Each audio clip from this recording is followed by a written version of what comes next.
Bonjour à tous, bienvenue dans le Face à Face. Mon invité du jour est originaire de Dordogne, passée par Bordeaux, Lyon et Strasbourg. Elle est spécialiste du développement touristique. Elle est surtout depuis un an, quasiment jour pour jour, la nouvelle présidente du zoo d'Amnéville. Alban Piller, bonjour. Bonjour. Un an, je le disais, ça se fête quand même. Qu'est-ce que ça représente pour vous ? Beaucoup de changements et encore plein d'émerveillements parce que je suis déjà une première fan du zoo d'Amnéville. Donc tous les jours, c'est un peu la fête. Parce que c'est vrai que c'était mi-avril que vous avez été nommé à ce fait. poste de président du Tout zoo à fait. d'Amnéville. J'ai mis les pieds au zoo le 15 avril, donc presque un an. Il y a toujours autant d'émerveillement quand vous arrivez le matin au zoo, que vous voyez peut-être les animaux. Les animaux et tout le cadre paysager qui change au fur et à mesure des saisons. Donc là, j'ai fait les 4 saisons. Et effectivement, que ce soit l'hiver, l'été, le printemps, les animaux, c'est jamais la même chose, c'est du vivant. Et le cadre paysager aussi évolue avec la floraison. Là, c'est le printemps, l'automne, l'hiver. Donc à chaque occasion, une émotion différente. On va apprendre à mieux vous découvrir. On commence tout de suite cette émission avec le parcours. Alors Alban Piller, comme je le disais, vous êtes originaire de Dordogne, mais vous avez effectué votre scolarité à Bordeaux. Très tôt, vous avez été attiré par les voyages et l'évasion. Vous avez d'ailleurs obtenu un BTS tourisme au lycée d'hôtellerie et de tourisme de Gascogne. Finalement, vous bifurquez, pas vraiment très loin, vers l'aménagement touristique avec un diplôme à l'université Bordeaux-Montaigne. Vous montez rapidement sur Paris, où vous débutez votre carrière dans un cabinet de conseil aux collectivités pendant près de 6 ans. Intéressé par le tourisme d'affaires, vous rejoignez ensuite Lyon et le siège de l'opérateur JL Events, pour qui vous êtes démarché. En 2015, et après 7 ans dans la cité rhodanienne, vous posez vos valises à Strasbourg comme directrice générale de Strasbourg Événements. Vous devenez également en 2020 vice-présidente de l'Office de tourisme, avant donc de succéder à Michel Louis et Anne Yannick à la tête du zoo d'Amnéville. Je le disais, vous étiez donc parti pour le tourisme. Et puis finalement, je crois qu'une rencontre a un petit peu changé vos plans. Un professeur d'aménagement touristique vous a fait changer un petit peu de vision. Quand on est lycéen, qu'on cherche un peu sa voie, je m'étais dit j'aime le voyage, je vais faire du tourisme. Et puis je me suis vite rendu compte dans la formation que je n'allais pas forcément voyager beaucoup en ayant fait un BTS tourisme. Mais par contre, c'est les problématiques de territoire qui m'ont intéressée. Comment est-ce qu'on réfléchit une station touristique, balnéaire, de montagne, etc. C'est ça qui m'a intéressée. Et je me suis vue après faire des missions comme ça de 5 ans en 5 ans, aménager la France, aménager les territoires touristiques. Justement, de toutes ces missions, de toutes vos pérégrinations, que ce soit à Lyon, Strasbourg et Paris, avec le recul, quelle est celle où vous êtes peut-être le plus épanoui ? En fait, je vais dire dans toutes, parce qu'elles ont toutes correspondu à des moments particuliers. Paris, c'est le premier job, la liberté, on est seul, on n'est plus avec sa famille, on se fait plein d'amis, on peut sortir, on a une grosse vie sociale et culturelle. Et puis après, j'ai rencontré ce qui est devenu après mon mari et on s'est installé à Lyon. C'était la découverte, non pas de la vie culturelle, mais toute la richesse de nature tout autour de Lyon. Et on a fait tout le tour du Cadran, le Vercors, le Pilat, le Beaujolais, l'Ardèche. Donc on a vraiment profité, on est devenu propriétaire. Et puis après, à Strasbourg, notre grosse étape, c'est les enfants, une maison et aussi la découverte de l'Alsace, une autre région encore. Donc à chaque fois une étape très différente dans notre vie, un parcours de vie, puis à chaque fois la constitution de la famille qui s'agrandit au fur et à mesure. À titre personnel, vous avez besoin finalement un petit peu de ce côté bougeotte pour vous sentir bien ? C'est la curiosité qui me motive et effectivement la découverte. Et c'est vrai qu'une fois qu'on a fait un peu le tour du cadran et puis un tour de son job aussi, c'est comme tout le monde, on se dit au bout d'un moment j'ai un peu fait le tour de la question, qu'est-ce qui peut être différent ailleurs. Donc c'est vrai que c'est assez important dans mon parcours et dès le début je m'étais dit que je changerais régulièrement. Donc ça s'est produit, mais c'est l'opportunité, des rencontres souvent. Au niveau de l'Hexagone, il vous manque le nord, l'ouest et un petit peu le sud finalement. Alors, j'ai fait un peu le nord quelques mois en mission. Le sud, effectivement, et puis l'ouest. Quand on est de l'ouest, on a envie de l'ouest, donc peut-être plus tard dans la carrière. Vous êtes également intervenu pendant près de 4 ans dans le cycle management, hôtellerie, tourisme à Montpellier. C'était pourquoi ? Besoin de transmettre un petit peu votre savoir ? Pareil, c'est une rencontre, une opportunité d'un consultant que je connaissais qui m'a proposé de le faire. Et je me suis dit, tiens, pourquoi pas me mettre à la place, de transmettre un peu de mon expérience, un peu de donner du vivant on va dire, professionnelle à des étudiants. Donc c'était une expérience aussi pour moi, encore une fois, une curiosité d'aller voir, à me mettre de l'autre côté de la table dans une salle de classe. Je l'ai dit, ça fait donc 1 an que vous êtes au zoo d'Amnéville. Comment ça s'est passé finalement? Est-ce que c'est un chasseur de tête de la part de Prudencia Capital qui a le zoo d'Amnéville, qui vous a recruté, ou c'est vous qui avez fait acte de candidature, comme on dit? En fait, c'est un message sur un réseau social en disant: «Est-ce que vous êtes intéressé par une opportunité?» Alors, je sais pas, pareil, curiosité, pourquoi pas, voyons voir. Et c'est effectivement un chasseur de tête qui est venu vers moi en me proposant ce pari un peu fou, il était d'accord avec moi, d'un zoo. Voilà. Comment ça s'est passé finalement? Est-ce que vous avez hésité longuement, ou est-ce que ça a été comme une évidence, après près de 6 ans à Strasbourg, de tenter une nouvelle aventure? J'avais déjà envie d'une nouvelle aventure avant Covid. Fin 2019, j'étais déjà en train de me poser la question de la suite. Et puis est arrivé le Covid, donc il a fallu piloter dans la tempête le paquebot Strasbourg Événement. Et puis là, quand est arrivé ce coup de fil, le côté complètement décalé d'un zoo, parce que quand même, franchement, ça ne s'invente pas, je me suis dit, pourquoi pas? Pourquoi pas? Je connaissais pas le zoo en tant que visiteur, par contre, je le connaissais en termes de renom. Et je me suis dit, pourquoi pas? Finalement, aller toucher les familles dans leur quotidien sur une dimension animalière, de loisirs. Je me suis dit, pourquoi pas? Je suis persuadé que vos enfants vous ont dit tout de suite: «Oui maman, il faut qu'on y aille, ça va être dingue». Alors j'avoue que j'y ai pensé, en me disant, demain, si je leur dis qu'on va au zoo et que c'est mon nouveau travail, ça c'est quand même un peu la classe. Est-ce que vous-même, vous étiez amatrice de zoo? Est-ce que quand vous étiez enfant, ou même maintenant adulte, c'est un endroit que vous aimez bien? C'est un endroit dans lequel on allait effectivement avec ma famille et je trouvais toujours un neveu, une nièce avant d'avoir mes enfants pour les emmener, histoire d'avoir la Libye enfant pour aller dans les zoos. Mais clairement oui, un endroit que j'affectionne. Qu'est-ce que ça représente finalement dans votre carrière? On voit que vous avez déjà connu pas mal de choses. Qu'est-ce que ça représente finalement à ce moment précis dans votre carrière, tout simplement? Au moment où je me suis posé la question de quelle est la prochaine étape en 2019, avant le Covid, j'aspirais à quelque chose qui a plus de sens, quelque chose de proche de la nature. Alors j'avais commencé à faire un bilan de compétences avec les thématiques qui m'intéressent, etc. Et quand finalement, au bout d'un an et demi de Covid, on m'appelle pour un zoo, un très très beau zoo quand même français, avec une collection animalière importante, des enjeux de préservation des espèces, un cadre naturel paysager extraordinaire, je me dis finalement ça coche pas mal de cases de ce que je cherchais, c'est-à-dire que c'est une société, un zoo, c'est aussi une entreprise. Bien sûr. Il y a des enjeux de structuration, il y a des enjeux de sens, parce qu'on est sur des métiers avec des missions à la fois pédagogiques, c'est comment est-ce qu'on élève les citoyens de demain, c'est quand même pas neutre. Il y a des enjeux de préservation des espèces animales et aussi végétales. Et je me suis dit, ça finalement, le sens que je cherchais dans la prochaine mission, je le trouve là aujourd'hui au zoo d'Amnéville. Qu'est-ce qui vous plaît justement le plus au quotidien?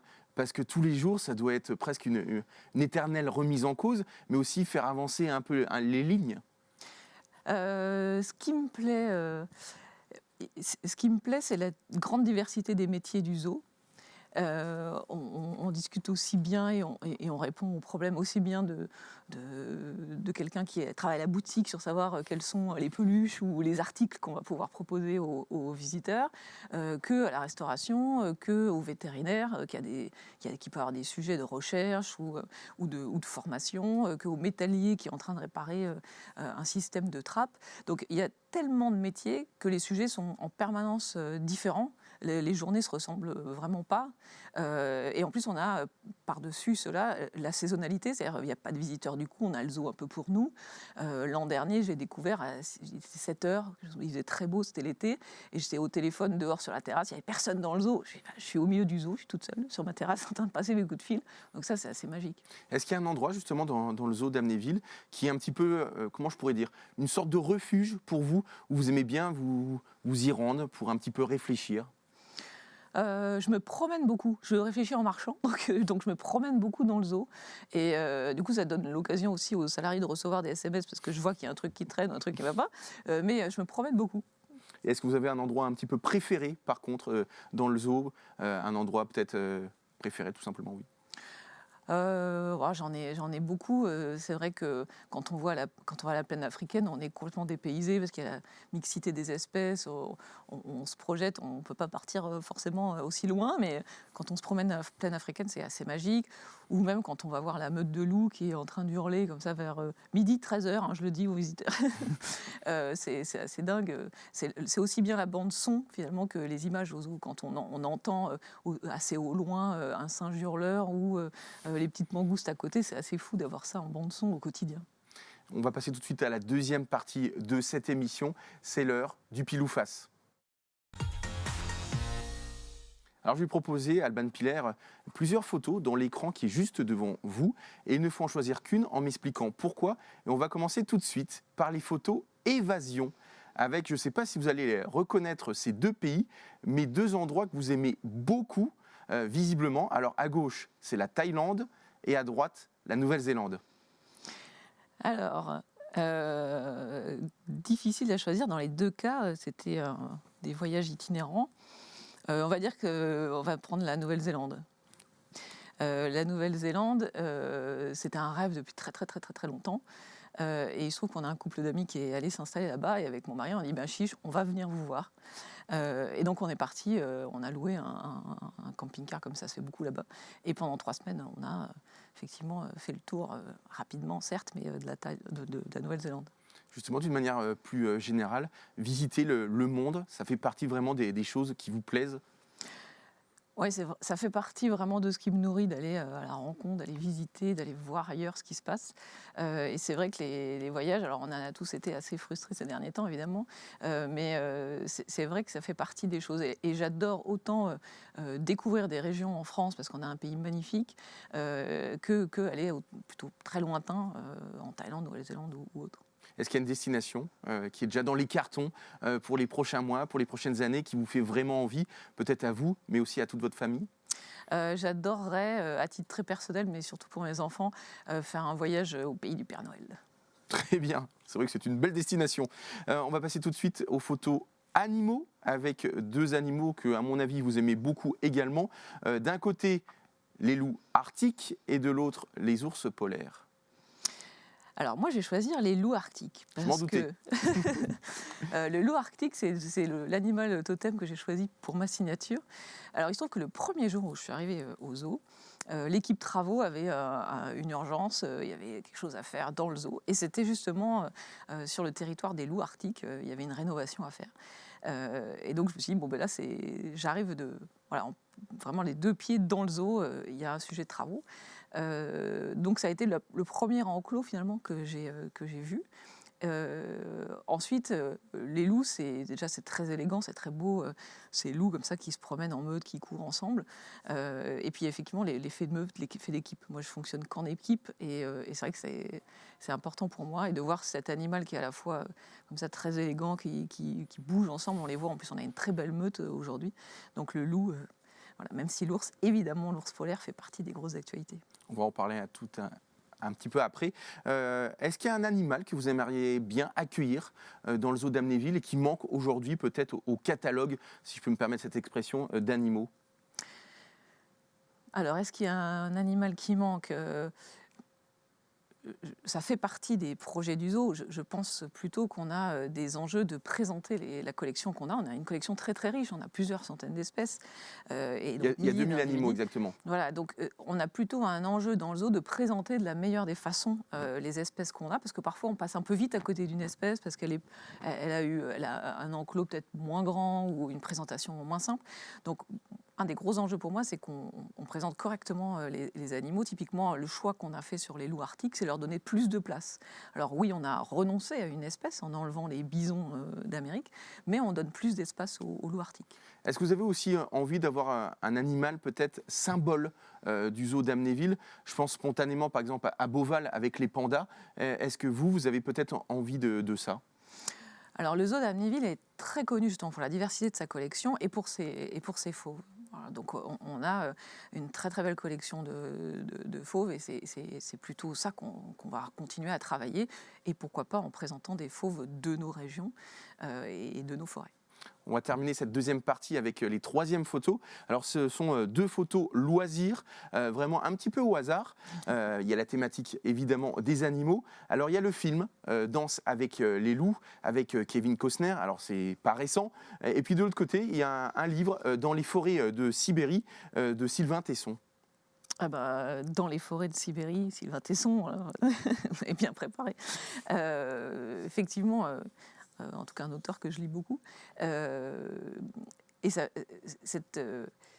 j'adore voir du monde et découvrir beaucoup de choses, mais j'aime bien aussi des moments plus seuls au milieu de la nature. Et c'est vrai que et le grand froid et une expérience complètement isolée, ça fait partie des sujets aussi pour moi. Peut-être prochain voyage, autre. Alors, c'est vrai que la question était également déguisée. Est-ce que vous êtes plus cinéphile ou littérature ? Plus littérature que cinéphile. Vous avez besoin justement de lire de temps en temps. Vous le dites, vous aimez bien vous isoler. Ça fait partie un petit peu de ça, justement. M'isoler et m'évader, parce que du coup, le livre, c'est ça aussi beaucoup. C'est-à-dire qu'on peut s'imaginer beaucoup de choses quand on lit un livre. En plus, on peut le prendre à tout moment, lire quelques pages, le refermer, le reprendre plus tard. Donc, c'est vrai que même en termes de consommation de loisirs, le livre, c'est quelque chose qui me suit beaucoup. Alban Piller, on va passer à la troisième et dernière partie de cette émission, c'est l'actualité. Alors je le disais, le zoo d'Amnéville compte 2000 animaux sur 18 hectares et le zoo lance sa saison 2022 avec un objectif clair pour vous, c'est faire mieux qu'en 2019, avant le Covid. Alors en 2019, il y avait eu 372 000 visiteurs, j'allais dire téléspectateurs, visiteurs, alors qu'en 2021, simplement 252 000. C'est déjà pas mal, mais c'est vrai qu'on voit que le Covid est passé par là. Tout à fait, le Covid est passé par là. On se souvient, beaucoup moins de déplacements facilités. Nos voisins frontaliers avec les contraintes d'accès, de passes sanitaires, de frontières fermées, ouvertes. Notre région qui était quand même malheureusement stigmatisée par d'ailleurs le démarrage Covid. Donc on était toujours en rouge sur la carte. Donc c'est vrai qu'on n'a vraiment pas profité de tout le report qu'on a connu l'an dernier, ou en tout cas qu'ont pu connaître les territoires soit du sud, soit de l'ouest. Le Grand Est a été vraiment un peu mis à l'écart du tourisme, donc on a joué avec un très faible finalement visitorat, mais c'est un socle important parce que c'est nos visiteurs locaux, Mosellans, Lorrains, Grand Est, et c'est les éléments quand même positifs de l'an dernier, c'est qu'on a fait beaucoup mieux qu'en 2020. Donc en 2021, je pense qu'on a conforté notre socle de visitorat local, puisque l'enjeu c'est qu'ils viennent et reviennent tout au long de l'année. L'objectif est aussi quand même de faire venir peut-être des visiteurs qui ne viennent pas de tout ce qu'il y a autour de nous, peut-être un peu plus loin. L'enjeu, c'est qu'effectivement, on puisse conforter aujourd'hui à hauteur d'1 heure, 1h30, 2 heures, on a un socle important. L'enjeu, c'est d'aller un peu plus loin et d'aller de manière plus volontaire chercher le visiteur allemand, luxembourgeois, belge, hollandais. Donc on se met aussi en ordre de marche, nous, commercialement. Donc c'est des recrutements, c'est un contenu de visite aussi adapté, c'est-à-dire que notamment en langue allemande, cette année, on aura le show holographique qui sera en allemand, la cinétique est en allemand, on aura des animations en allemand. Donc pour que l'expérience de visite soit la plus complète et que la promesse soit remplie quand on va chercher ses visiteurs. Et il y a donc 3 nouveautés pour 2022. On va commencer par la plus importante, la plus clinquante, j'ai envie de dire. C'est le retour des ours polaires. Alors ces ours polaires, ils ont des noms. C'est donc Akiak, 7 ans, et Henk, 16 ans. Tout à fait. C'est posé la question l'hiver dernier, du coup, quand on préparait la saison suite au décès de notre dernier patriarche ours polaire. Qu'est-ce qu'on fait de cette installation ? Est-ce qu'on réfléchit à une autre espèce ou est-ce qu'on maintient des ours polaires ? Et il se trouve qu'à ce moment-là, on a été contacté par la coordinatrice des ours polaires en Europe qui nous a dit qu'elle comptait sur nos installations, qu'elles étaient complètement évidemment conformes et dans les standards européens d'accueil des ours polaires et qu'elle comptait dessus parce qu'elle avait besoin, dans la stratégie européenne de mouvement d'espèces, de nos installations pour accueillir 2 mâles.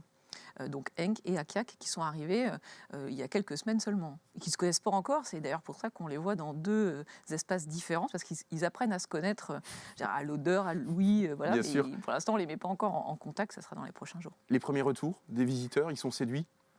Ils sont interpellés. On a aussi renforcé beaucoup la communication sur pourquoi des ours polaires, dans quel cadre de recherche ou de sensibilisation du public ils sont là.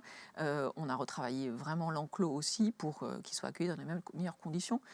Donc on a plutôt un retour très positif. On l'a vu, l'impact sur les réseaux notamment. Dès qu'on a fait un post sur le retour des ours polaires, on a eu en tout cas un effet très important et globalement positif sur leur présence. Parmi les autres nouveautés, il y a les loups arctiques, puisqu'il y a eu 2 portées, et puis aussi pour les plus petits, une mini-ferme. Tout à fait, c'est la mini-ferme, elle existait déjà. Par contre, cette année, on l'a rendue complètement immersive, c'est-à-dire qu'on a densifié les espèces qu'on trouve dans cette mini-ferme. Donc évidemment, espèces compatibles avec la proximité avec le public et les enfants notamment. Et du coup, on peut rentrer dans la mini-ferme et être au contact avec les animaux directement. C'est l'occasion aussi de parler aux enfants et aux adultes de la domestication, qu'est-ce que c'est, depuis quand, pourquoi faire, etc. Comment faire pour redonner, entre guillemets, ces lettres de noblesse aux zoos d'Amnéville?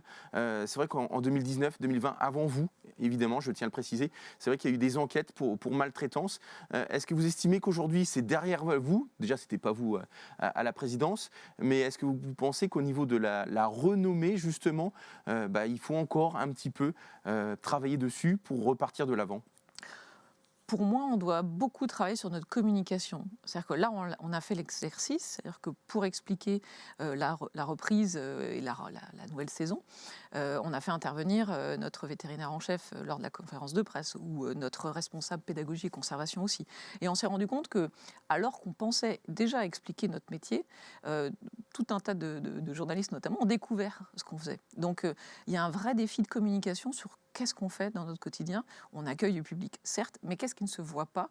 Et tout le travail qui est fait de coordination avec les différentes espèces protégées, le travail de recherche qui peut être conduit dans le zoo, tout ça, ça passe un peu inaperçu pour le visiteur qui vient passer un bon moment et on est là pour ça.